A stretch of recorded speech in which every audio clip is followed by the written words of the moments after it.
This is about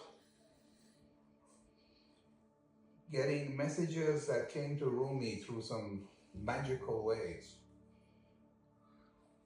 so that we apply it to our own life, and hopefully the flame that has survived through the centuries from Rumi will come and put one or hopefully more of us ablaze.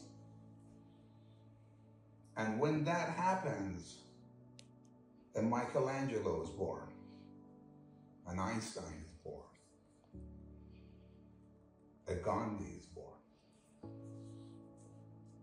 These are people whose name will echo through time, and what basically possessed them to do what they do is codified in Rumi's teachings. Rumi has these teachings that are really, they are a code that once you decode this code and you allow this code to start executing in the CPU of your mind, you will become a much grander person than you used to be, and you will like that person a lot more, and that person can actually accomplish what I call the promise that you gave in order to come to this world in the first place. So there was a promise that you gave that if I go into this world, I shall do X, Y, and Z. Watch me. And you came and you forgot. All of us forgot. And there's reasons that we forget. We can get into that later. There's some mechanics of good and evil that we will get into, of why it is that we forget. But nonetheless, you are distracted and you forget. And Rumi wants, it gets in under your skin, will rekindle that candle. And the sooner that happens in one's life, the better it is. I'm going to read a little bit of a piece of the poem. And before I go there, Rumi has two books. They're very different. One book is called the Book of Shams, and it is actually the name of somebody else that he wrote the book to. And the second one is the Masnavi, which he did at the end of his life. We're going to have pieces from both, but this is how they are different.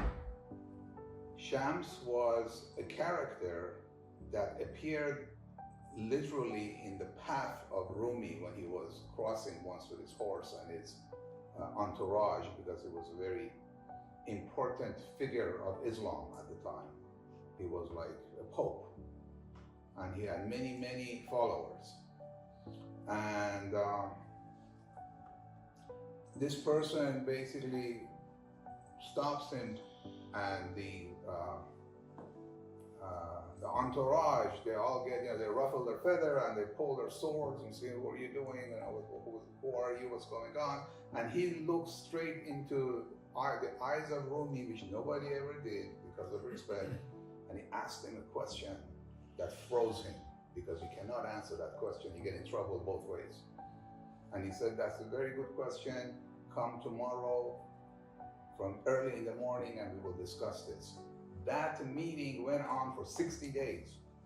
60 days they did not emerge, and all the followers were really worried of what's going on. Is he okay? And every time they knocked on the door, he would tell them to shut up until he's back. After the 60 days, when the door opens, comes out a dancing, crazy person that all he is saying is poetry. We don't know what happened in those 60 days, but he got transformed from a pope into a whirling, dancing, crazy person that poured poetry, poured. And the followers were running after him from alley to alley and writing down what he was saying. And the book that we have today, called the Book of Shams, Shams was the man who stopped him. The Book of Shams is 3,700 poems. And the other book, at the end of his life, the Masnavi, is all about stories of, the fox and the crow, about the stories, just like children's stories. But they are fables, which means there is a much deeper meaning in this story than just meets the eye. It is not the story of three little pigs. There is actually serious meaning behind it. And then there are classes that people go to and spend years trying to figure out what does this mean and how do you apply this and what is that. A lot of my time that I've spent has been with the Book of Shams.